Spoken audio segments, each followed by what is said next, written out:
segera ketemu sama jodohnya itu alhamdulillah terkabul gitu. Saat itu dia udah dilamar sama seseorang. Dan alhamdulillah bulan Juni kemarin setelah lebaran, temen aku ini diterima menjadi dosen di salah satu perguruan. Kasih dia pekerjaan yang mulia gitu ya, jadi dosen, dan prosesnya itu tanpa melibatkan yang namanya orang dalam, tanpa.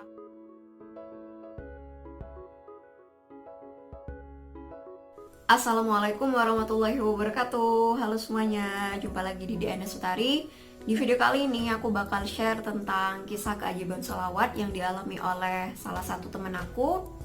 Dan ini ada kaitannya dengan masalah karir, pekerjaan, dan juga jodoh. Jadi buat teman-teman yang penasaran kayak apa kisahnya, simak terus videonya ya. Sebelumnya aku minta maaf buat teman-teman yang udah ngirim pesan lewat WA maupun juga DM melalui Instagram. Karena minggu-minggu ini aku bener-bener banyak pekerjaan di real life aku, bantu penelitian, kemudian nulis ijazah, dan lain sebagainya. Jadi chat-chat yang masuk maupun DM-DM yang masuk itu kebanyakan gak aku buka, gak aku bales. Tapi insyaallah next kalau udah waktunya gak sesibuk yang sekarang, insyaallah bakal aku bales pesen ataupun DM dari teman-teman semua.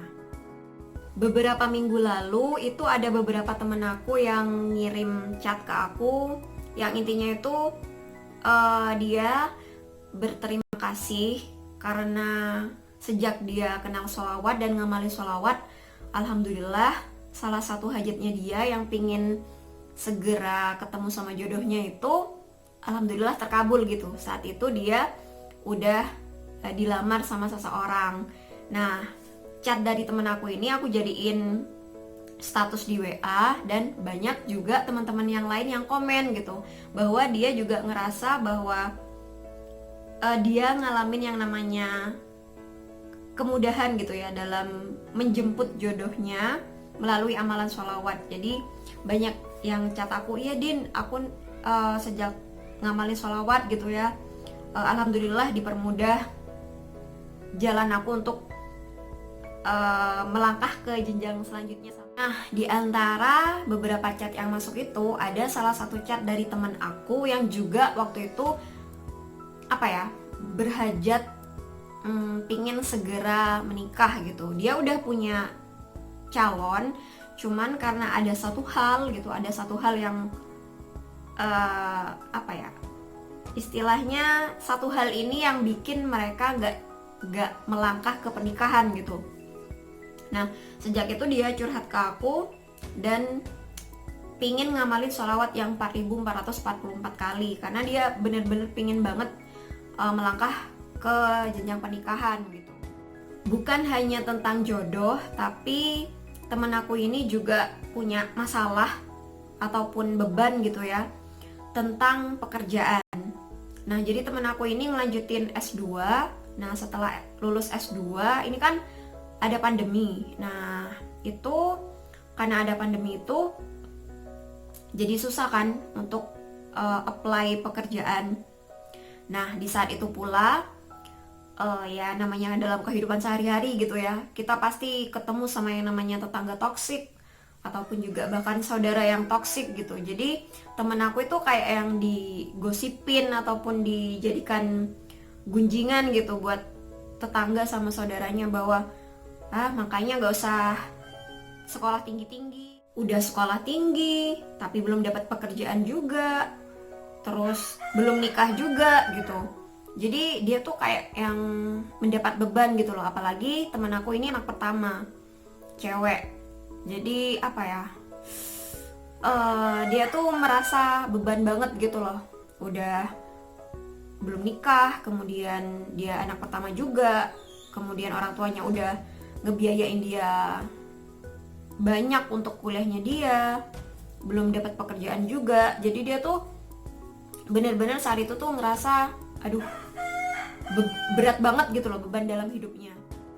Nah, dia kan curhat ke aku gitu ya, banyak cerita ke aku. Jadi kalau aku pribadi sendiri ya, apalagi yang bisa aku berikan saran gitu selain sholawat gitu. Sholawat sabar udah gitu, hajar aja dengan sholawat gitu, coba aja sholawat yang 4444 kali gitu. Nah, temen aku ini juga memang sebelumnya udah pecinta sholawat gitu.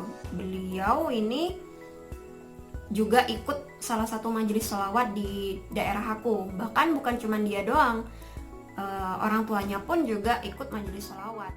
Dan alhamdulillah bulan Juni kemarin setelah lebaran, temen aku ini diterima menjadi dosen di salah satu perguruan tinggi Poltekkes Negeri di Semarang. Dan di saat itu pula dia juga bukan hanya dapat satu tawaran di satu kampus doang, tapi dia juga dapat 2 tawaran. Jadi dia dapat tawaran di Semarang dan juga di Malang. Dan akhirnya dia pilih yang di Semarang ini. Dan sekarang alhamdulillah teman aku ini udah jadi dosen di salah satu PTN. Jadi yang mulanya dia udah emang ngamalin sholawat, nah karena dia bener-bener pingin hajatnya itu terkabul, nah dia ngegas gitu loh, ngehajar gitu. Istilahnya tuh udah dia biasa ngamalin sholawat, nah sekarang tuh ditambah gitu loh, bener-bener dihajar dengan sholawat gitu. Salah satunya ya sholawat 4444 kali itu. Dan sejak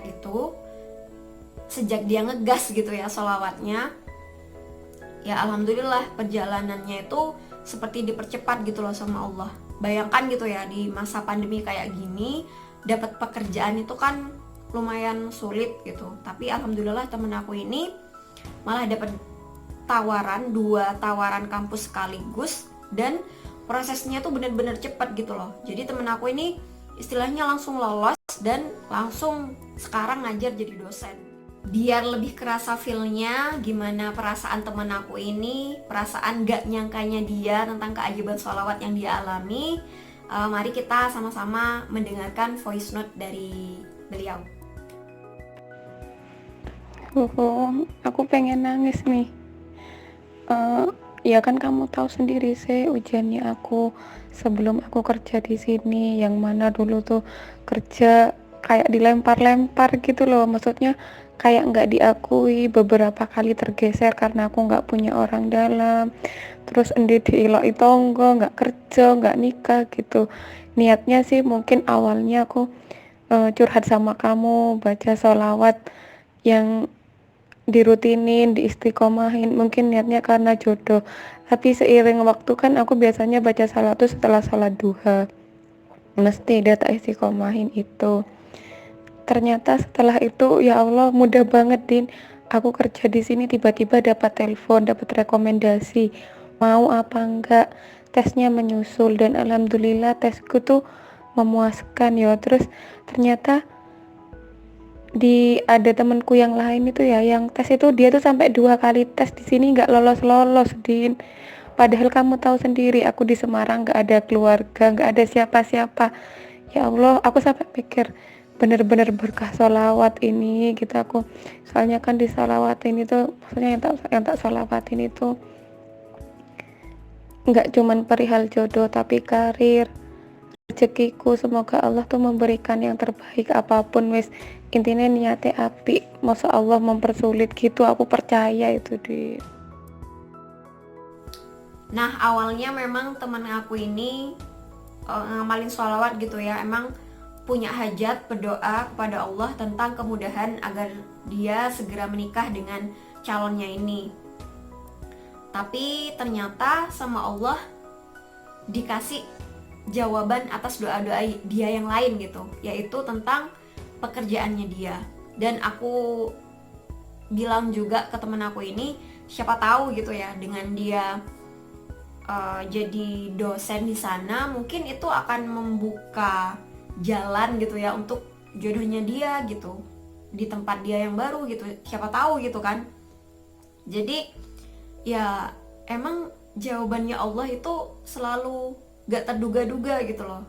Dan temen aku ini ngerasa bahwa saat dia sekarang jadi dosen, dia tuh bisa ketemu dengan banyak orang-orang hebat gitu loh. Bahkan apa ya dia gak nyangka gitu loh. Jadi temen aku ini seperti merenung gitu ya, bahwa mungkin Allah memang belum memberikan jawaban atas doa atau keinginan dia tentang perihal jodoh. tapi Allah memberikan jawaban dari doa yang benar-benar dia butuhkan sekarang, yaitu masalah pekerjaan. Allah kasih dia pekerjaan yang mulia gitu ya, jadi dosen, dan prosesnya itu tanpa melibatkan yang namanya orang dalam, tanpa harus suap menyuap dan lain sebagainya. Itu kita tahu sendiri kan, di Indonesia itu kadang kita tuh kalau gak punya orang dalam itu kayak yang udah seperti tersingkir duluan gitu loh. Padahal orang dalam itu gak ada kuasanya, gak ada apa-apanya dengan kalau kita bergantung sama Allah gitu. Nah, jadi temen aku ini ngerasa bahwa dia bisa menjadi contoh buat adik-adiknya nanti, bahwa mau dapat pekerjaan, mau dapat apapun, udah bergantung sama Allah, minta sama Allah, jalannya melalui amalan sholawat gitu salah satunya. Jangan bergantung sama yang namanya orang dalam, kemudian terlalu bergantung dengan kemampuan kita gitu, kepintaran ataupun yang lain-lain gitu. Malah teman aku ini juga pernah bilang ke aku bahwa dia gak terlalu jago bahasa Inggris gitu, tapi dengan kuasanya Allah, dengan gak jago bahasa Inggris pun, gak punya orang dalam pun, ya alhamdulillah ternyata teman aku bisa nih jadi dosen di salah satu perguruan tinggi negeri gitu. Jadi apa sih yang gak mungkin sama Allah? Itu tadi kisah keajaiban sholawat yang dialami oleh teman aku.